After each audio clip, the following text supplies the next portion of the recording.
আমন্ত্রণ আন্তর্জাতিক অঙ্গনের সবশেষ সংবাদ নিয়ে আমাদের প্রতিদিনের আয়োজন যমুনা আইডেস্কে। শুরুতেই শিরোনাম।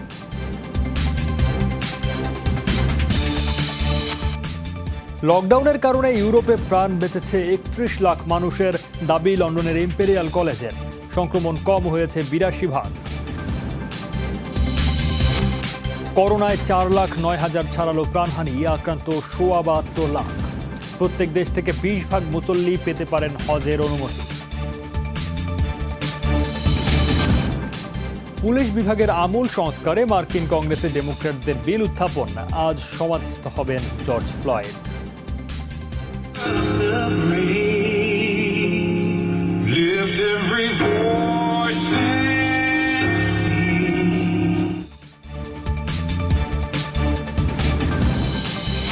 এসব খবরে বিস্তারিত নিয়ে সাথে আছি সৌমিত্র সূত্র। করোনা ভাইরাস ঠেকাতে আরোপিত লকডাউন প্রাণ বাঁচিয়েছে ইউরোপের ৩১ লাখ মানুষের, এমনটাই দাবি করা হয়েছে ইম্পেরিয়াল কলেজ লন্ডনের গবেষণাপত্রে। বলা হয় ১১টি ইউরোপীয় দেশে কড়াকড়ি আরোপে সংক্রমণের হার অন্তত ৮২% কম ছিল। এদিকে বিশ্ব স্বাস্থ্য সংস্থার হুঁশিয়ারি, কোভিড-১৯ আরও ভয়াবহ রূপ নেবে।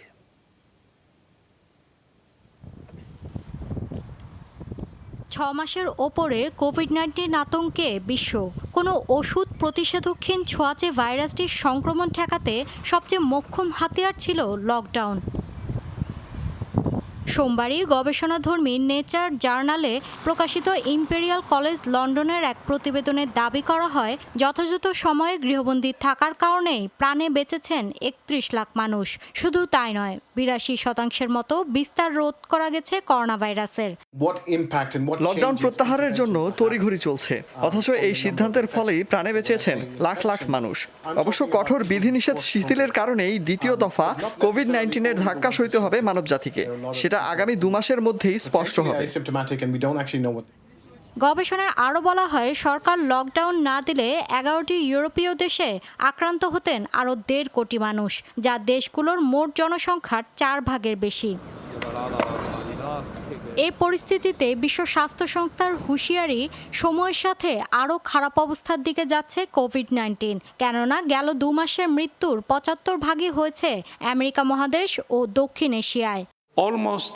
ইউরোপে মহামারী পরিস্থিতির উন্নতি হলেও বাকি বিশ্বে অবস্থা খারাপের দিকে যাচ্ছে। গেল ১০ দিনেই লাখের বেশি মানুষ শনাক্ত হয়েছে প্রতিদিন। রোববার তো রেকর্ড ১,৩৬,০০০ বেশি মানুষের শরীরে মিলেছে কোভিড-১৯, যাদের ৭৫ ভাগই আমেরিকা মহাদেশ এবং দক্ষিণ এশিয়ার নাগরিক। অবশ্য কোনো শঙ্কা, হুঁশিয়ারির তোয়াক্কা করছে না করোনা ভাইরাসের পিক পয়েন্টে থাকা রাশিয়া। পুরোপুরি তুলে নিয়েছে লকডাউন। এরই মধ্যে কঠোর বিধিনিষেধ মেনে হোটেল, বার, ফুটবল স্টেডিয়াম, সমুদ্র উপকূল খুলে দিয়েছে হটস্পট ব্রাজিল। মৌল ইসলাম, যমুনা নিউজ। বিশ্বে দ্বিতীয় দিনের মতো ৩,০০০-এর কোঠায় করোনা ভাইরাসে প্রাণহানি। শনাক্ত হয়েছেন ১.১ লাখের বেশি। যুক্তরাষ্ট্রে কিছুটা বেড়ে ৫০০ ঘরে অবস্থান করছে মৃত্যুহার। সব মিলিয়ে দেশটিতে মারা গেছেন ১,১৩,০০০-এর বেশি মানুষ। সংক্রমিত ২০ লাখের বেশি। বর্তমান হটস্পট ব্রাজিলে ৭ লাখ ছাড়ালো আক্রান্তের সংখ্যা। একদিনে ৮১৩ জন মারা গেছেন লাতিন দেশটিতে। এদিকে লকডাউনের আগের মৃত্যুহারে ফেরত গেছে ব্রিটেন। ২২ মার্চের পর গেল ২৪ ঘন্টায় দেশটিতে ৫৫ জনের মৃত্যু রেকর্ড করা হয়েছে। সব মিলিয়ে ৪,০৯,০০০ ছাড়ালো মোট প্রাণহানি। আক্রান্ত ৭২ লাখের বেশি। এবছর প্রত্যেক দেশ থেকে নিবন্ধিতদের মধ্যে ২০% মুসল্লিকে পবিত্র হজ পালনের অনুমতি দিতে পারে সৌদি আরব।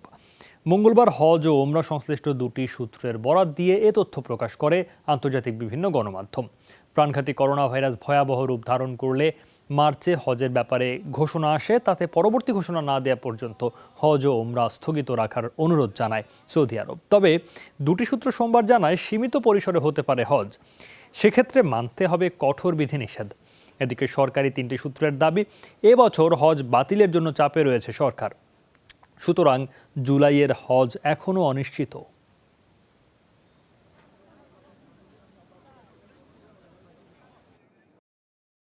সৌদি সরকার থেকে এখনো অফিসিয়ালি কোনো সিদ্ধান্ত পাওয়া যায় নাই। যদি সৌদি সরকারের হজ ও উমরা মন্ত্রণালয় থেকে কোনো সিদ্ধান্ত আসে, তাহলে আমরা হাব এবং ধর্ম বিষয়ক মন্ত্রণালয়ের মাননীয় প্রতিমন্ত্রী সহ মিলে সরকারের অন্যান্য সকল সংশ্লিষ্ট সকলে পর্যালোচনা করে এ বিষয়ে পরবর্তী সিদ্ধান্ত গ্রহণ করা হবে। যুক্তরাষ্ট্রের পুলিশ বিভাগের আমূল পরিবর্তন ও সংস্কারের দাবিতে কংগ্রেসে জাস্টিস ইন পুলিশিং অ্যাক্ট 2020 বিল উত্থাপন করলেন ডেমোক্র্যাটরা, জানিয়ে চরম ক্ষুব্ধ প্রেসিডেন্ট ডোনাল্ড ট্রাম্প।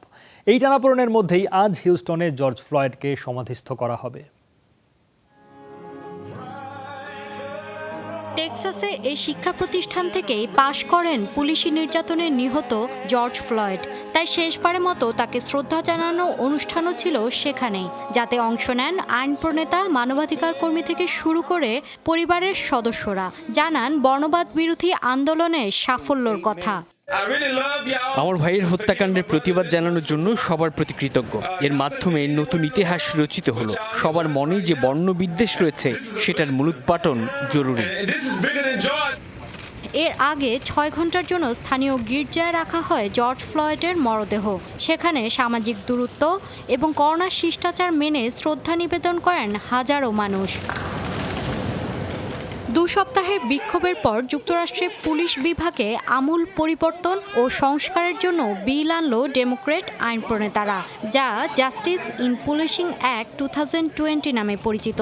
এর মাধ্যমে পুলিশের বর্বরতা রুখে দেয়া, ঘাড়ে চাপ প্রয়োগ নিষিদ্ধ করা সহ নাগরিক অধিকার ভঙ্গের দায়ে জবাবদিহি ও বিচারের পথ সুগম করা হবে। যদিও বিষয়টি নিয়ে ব্যাপক ক্ষুব্ধ প্রেসিডেন্ট ট্রাম্প।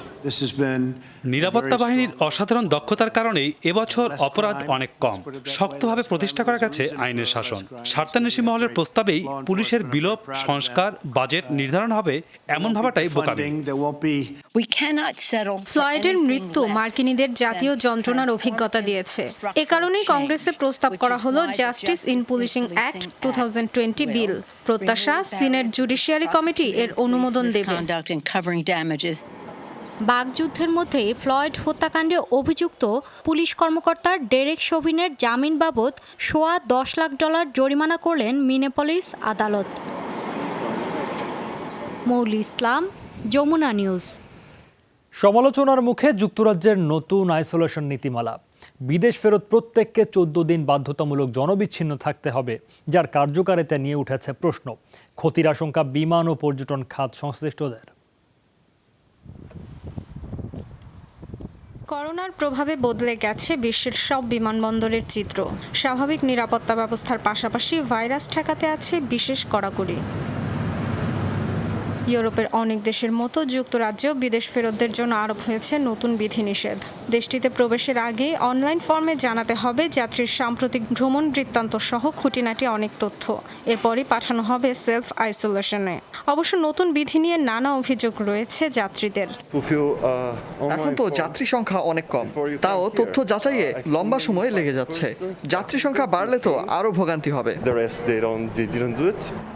কোয়ারেন্টাইনকালীন 2 সপ্তাহ ফোনের মাধ্যমে দেশে আসা সবার সাথে যোগাযোগ রাখবে কর্তৃপক্ষ। নিয়ম ভাঙলে সর্বনিম্ন জরিমানা 1000 পাউন্ড। বিধি লঙ্ঘনের মাত্রা অনুযায়ী আরও বাড়তে পারে জরিমানা। এছাড়া ব্রিটিশ নাগরিক কিংবা যুক্তরাজ্যের বাসিন্দা নয় এমন যে কাউকে বিমানবন্দর থেকে ফিরিয়েও দিতে পারবে বর্ডার ফোর্স। এত সব বিধিনিষেধ নিয়ে তীব্র অসন্তোষ জানিয়েছেন দেশটির বিমান ও পর্যটন খাত সংশ্লিষ্টরা। ব্যাপক অর্থনৈতিক ক্ষতির আশঙ্কা তাদের। জুলাই আগস্টে পর্যটন মৌসুমের সময় এ ধরনের পদক্ষেপে মারাত্মক ক্ষতির মুখে পড়তে হবে। আর কোয়ারেন্টাইনের এই পদ্ধতি আসলে কোনো কার্যকরী ফলও দেবে না, কারণ বিমানবন্দর থেকে বাড়ি বা হোটেলে যাওয়ার সময় গণপরিবহনে সংক্রমণের শঙ্কা থেকেই যায়। আর ফোনে তো মিথ্যা তথ্য দিতে পারেন যাত্রীরা। সবচেয়ে উদ্বেগের বিষয় হলো অর্থনীতি মুখ থুবড়ে পড়বে। এত নিয়ম মানতে হলে কেই বা আসবে? এমন চললে বহু মানুষের কর্মহীন হওয়া ঠেকানো যাবে না। সমুদ্র ও স্থল বন্দরের মাধ্যমে প্রবেশের ক্ষেত্রেও একই নিয়ম। এ পদক্ষেপ বন্দরের চরম অব্যবস্থাপনা তৈরি করবে বলে অভিযোগ সংশ্লিষ্টদের। নতুন এই বিধির সাফল্য ব্যর্থতা নিয়ে মন্ত্রিসভার পর্যালোচনা 29 জুন। Dorothy Tasrin, Jamuna news. Corona ভাইরাসের টিকা সহজলভ্য না হওয়া পর্যন্ত স্কুলে সরাসরি পাঠদান বন্ধ করল ফিলিপাইন। সোমবার এই ঘোষণা দেন দেশটির শিক্ষামন্ত্রী। বলেন, এই পরিস্থিতিতে শিশুদের ক্লাসের ঝুঁকি নেবে না সরকার। বিকল্প পাঠদানের উপায় খুঁজে বের করার নির্দেশনাও দিয়েছেন। মহামারীর মধ্যেও শিক্ষার্থীদের লেখাপড়া চালাতে রেডিও, টেলিভিশন ও অনলাইনে পরিকল্পনা চলছে। ফিলিপাইনে করোনা ভাইরাসে আক্রান্ত 22,500-হাজারের বেশি প্রাণহানি। দীর্ঘ লকডাউন শিথিলের পর স্বাভাবিক হতে শুরু করেছে ইতালির জনজীবন, তবে এখনও গতি ফেরেনি দেশটির অর্থনীতিতে। বিশেষভাবে পর্যটন খাতে বিরাজ করছে স্থবিরতা। লকডাউনের কড়াকড়ি শিথিল ইতালিতে। দীর্ঘদিন পর খুলছে বাণিজ্যিক প্রতিষ্ঠান, হোটেল, রেস্তোরাঁ, সুপার শপ। বাড়ছে ব্যবসায়ী আর কর্মীদের ভিড়। তবে পর্যটন কেন্দ্রগুলোয় ভ্রমণ পিয়াসুদের আনাগোনা নেই বললেই চলে। ফলে দীর্ঘদিন পর বাণিজ্যিক প্রতিষ্ঠান খুললেও সেগুলো ক্রেতাশূন্য। 3 মাস পর দোকান খুলেছি, কিন্তু কোনো ক্রেতা নেই। বিক্রি না হলে দোকান খুলে লাভ কি? জানি না কিভাবে চলবো। বিদেশি পর্যটকরা না আসতে পারলে বিক্রি সম্ভব না। পর্যটন কেন্দ্র খ্যাত ভেনিস, রোম, মিলানের মতো জাঁকজমক শহরগুলো এখনো নিষ্প্রাণ। সংশ্লিষ্টরা বলছেন, পরিস্থিতি স্বাভাবিক হতে আরও সময় প্রয়োজন। এমন ভয়াবহ নিস্তব্ধতা আগে দেখিনি ভেনিসে, যেন একটা মৃত শহর। বিশ্ব পরিস্থিতি ভালো না হলে এখানেও পরিস্থিতি ভালো হবে না। আমাদের এখানে যারা নাকি কর্মহীন, তাদেরও এখন কাজ নাই, তারাও এখন রেমিটেন্স পাঠাতে পারছে না। একই পরিস্থিতিতে প্রবাসী ব্যবসায়ীরাও। করোনার কারণে লকডাউনে ইতালির প্রায় 80% ব্যবসায়ী ক্ষতির মুখে পড়েছেন। ব্যবসা আগের মতো নেই, কারণ ভেনিস একটা ট্যুরিজম এলাকা। এখানে ট্যুরিস্ট না থাকার কারণে আমাদের ব্যবসায়িক মন্দা চলছে। হাজার হাজার লোক বেকার হয়ে গেছে। আমাদের মতো অনেক ছোটখাটো ব্যবসায়ী আছে যারা এই ধাক্কায় ধরে যাওয়ার সম্ভাবনা খুবই বেশি। বাংলাদেশি বা বিদেশি টাকা পয়সা ঠিক মতো পাঠাতে পারতেছে না, যেহেতু তাদের কাজকর্ম নেই এবং এয়ার টিকিট টোটালি বন্ধ, বিমান, বাস, ট্রেন সবগুলো বন্ধ। ইতালির আয়ের অন্যতম প্রধান উৎস পর্যটন। এ খাত থেকে বছরে প্রায় 300 কোটি ইউরো আয় হয় দেশটির। মোট জিডিপির 13% আসে পর্যটন থেকে। সংশ্লিষ্টরা বলছেন, পর্যটন খাতের উন্নতি না হলে ভয়াবহ অর্থনৈতিক সংকটে পড়বে দেশটি। মীর মুশফিকা হাসান, যমুনা নিউজ।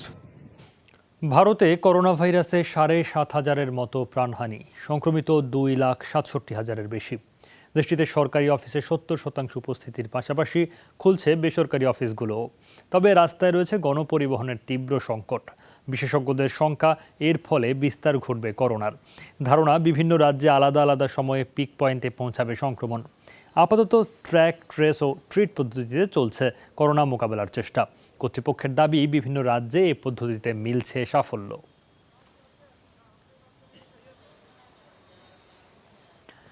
করোনায় বাড়ি হারিয়ে এবার যাত্রীবাহী বাসকে পরিণত করা হলো আবাসস্থলে।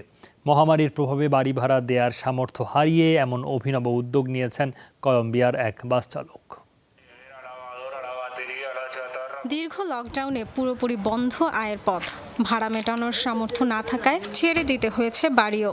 মাথা গোজার আর কোনো ঠাঁই না পেয়ে ভিন্ন পন্থা বেছে নিতে হয়েছে জর্জ আলবার্তো রিকার্ডোকে। গ্যারেজে অলস পড়ে থাকা নিজের মালিকানাধীন বাসটিকেই বানালেন আশ্রয়স্থল। যাত্রীবাহী বাহনকে পরিণত করলেন আবাসে। তল্পিতল্পা নিয়ে নতুন ঘর বাঁধলেন সেখানে। যাত্রী না থাকায় বাস চালিয়ে খরচ উঠছে না, রোজগার একেবারেই বন্ধ। জমানো খুব সামান্য কটা টাকায় কোনো মতে খাবারের ব্যবস্থা করছি। পরিবারের এই অবস্থায় বাড়ি ভাড়া দেওয়া সম্ভব না। পেছন দিকের সিটগুলো তুলে নিয়ে তৈরি হয়েছে বেডরুম। প্লাস্টিক শিটের কভার দিয়ে জানালা ঢেকে কোনো মতে বোগোতার ঠান্ডা ঠেকানোর চেষ্টা। মোবাইল স্টোভে চলে রান্না। স্বাভাবিক জীবনে ফেরার আগ পর্যন্ত এখানেই থাকবেন বলে সিদ্ধান্ত নিয়েছেন রিকার্ডো। যে কোনো উপায়ে কিছু রোজগার করে বাড়িতে টাকা পাঠাতে হবে, বাড়তি খরচ করা যাবে না। শহরে মাথা গোজার আর কোনো ঠাঁই নেই আমার, তাই এই অবস্থা চললে বাসেই থাকবো। মহামারীর থাবায় রিকার্ডোর মতোই কলম্বিয়ার লাখো মানুষের জীবিকার উপর সরাসরি প্রভাব পড়েছে। সরকারিভাবে সহায়তার আশ্বাস মিললেও তা পৌঁছায়নি বেশিরভাগের কাছে। ধীরে ধীরে লকডাউন শিথিলের পথে হাঁটলেও দেশটির অর্থনৈতিক সংকট দীর্ঘমেয়াদী হবে বলে আশঙ্কা করা হচ্ছে। অর্থনীতিবিদদের পূর্বাভাস, চলতি বছর লাতিন দেশটির জিডিপি কমবে অন্তত 2%। Dorothy Tasrin, Jamuna news. মালয়েশিয়ার উপকূলীয় এলাকায় একটি ট্রলার থেকে 269 রোহিঙ্গাকে আটক করেছে দেশটির নৌবাহিনী। এক বিবৃতিতে মালয়েশিয়া প্রশাসন জানায়, সমুদ্রপথে দেশটিতে অবৈধভাবে প্রবেশের চেষ্টা করছিল রোহিঙ্গারা। পরে ল্যাঙ্কাউই উপকূলীয় এলাকা থেকে তাদেরকে আটক করা হয়। এ সময় নৌকা থেকে একজনের মরদেহ উদ্ধার করা হয়। আটককৃতদের মধ্যে নারী এবং শিশুও রয়েছে। দেশটির নৌবাহিনী বলছে, অভিযানের সময় সমুদ্রে ঝাঁপ দিয়ে পালানোর চেষ্টা করে 53 জন। পরে সবাইকে উপকূলে নিয়ে আসা হয়। এ সময় অনেকে অসুস্থ থাকায় প্রাথমিক চিকিৎসা দেওয়া হয়। তবে তারা কতদিন সমুদ্রে ভাসছিল, এমনকি মিয়ানমার না বাংলাদেশের রোহিঙ্গা শিবির থেকে পালিয়ে গেছিল, তা নিশ্চিত করতে পারেনি মালয়েশীয় সরকার। দক্ষিণ কোরিয়ার সাথে যোগাযোগ বন্ধ করল উত্তর কোরিয়া। দেশটির রাষ্ট্রীয় গণমাধ্যম KCNA জানায় এই তথ্য। দুদেশের হটলাইনও বন্ধ করা হয়েছে। সিউলকে শত্রু উল্লেখ করে পিয়ংইয়ং জানায়, এর মাধ্যমে দেশটির বিরুদ্ধে শুরু হলো ধারাবাহিক পদক্ষেপ গ্রহণ। মঙ্গলবারই বন্ধ হয় 2018 সালের সীমান্তে খোলা লিয়াজো অফিস। অফিসটির মাধ্যমে দৈনিক 2 বার যোগাযোগ হতো দুই কোরিয়ার।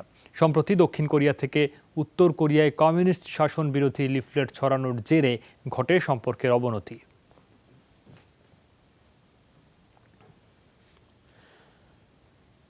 মহামারীর মধ্যেও ব্রাজিলে দেদারসে চলছে বন উজাড়। চোরা কারবারিরা কেটে নিচ্ছে 100 বছর বয়সী হাজার হাজার গাছ। এসব বন্ধে সাঁড়াশি অভিযান চালাচ্ছে পুলিশ।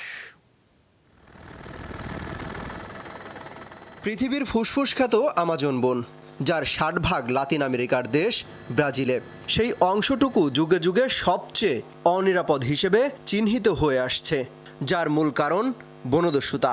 চোরা কারবারিরা গাছ কেটে উজাড় করে ফেলছে বনাঞ্চল। করোনা মহামারীর মধ্যে এসব বন্ধে অভিযান শুরু করেছে প্রশাসন। বিভিন্ন এলাকা থেকে উদ্ধার করা হয়েছে চুরি যাওয়া বিপুল সংখ্যক গাছ। বহু বছর ধরে এই অপরাধী চক্র বন উজাড় করে আসছে। গত রাতে অভিযান চালিয়ে এই এলাকায় 8টি সমিল বন্ধ করে দিয়েছি আমরা। প্রতিটি মিলে বহু চোরাই কাঠ পেয়েছি। পুলিশ বলছে, গেল 11 বছরের মধ্যে সবচেয়ে বেশি বন উজাড় হয়েছে গত 2 বছরে। চলতি বছরে এ হার বেড়েছে 55%, যা দিন দিন চলে যাচ্ছে নিয়ন্ত্রণের বাইরে। আমরা 9000 গাছ জব্দ করেছি, যা সবই 100 বছরের বেশি বয়সী। এর পেছনে কারা কারা জড়িত তা বের করতে তদন্ত চলছে। বন সংরক্ষণের সাথে জড়িত বিভিন্ন সংগঠনের অভিযোগ, বছরের পর বছর ধরে এই গাছ নিধনে শক্তিশালী সিন্ডিকেট কাজ করছে, যার সাথে জড়িত খোদ দেশটির মন্ত্রীরাও। অবকাঠামোমূলক উন্নয়নের নামে উজাড় করা হচ্ছে শত শত একর বনভূমি। অমিত হাসান রবিন, যমুনা নিউজ।